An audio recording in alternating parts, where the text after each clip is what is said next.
Quant à la Comédie Française, eh bien c'est Jean Le Poulain qui va en prendre la direction, Anne Rongère.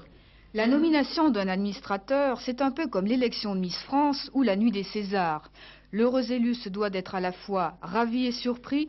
Jean Le Poulain respecte la tradition. Avez-vous des projets précis? Non, je n'ai absolument aucun projet précis, étant donné la soudaineté évidemment de cette nomination.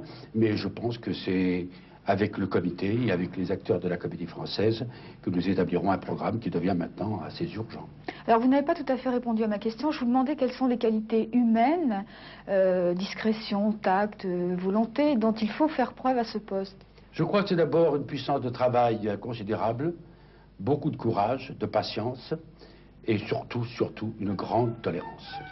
Tolérance, le grand mot est lâché dans cette maison parfois victime de la guerre des clans.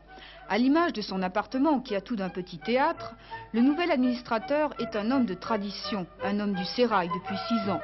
Alors, doit-on voir dans sa nomination un retour à une politique artistique plus prudente après le passage de Jean-Pierre Vincent, le plus jeune administrateur qui avait voulu réveiller la vieille dame tricentenaire?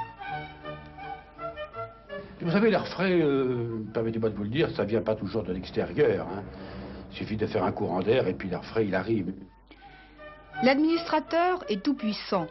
C'est lui qui engage les nouveaux sociétaires, lui qui décide seul la programmation des pièces et leur distribution.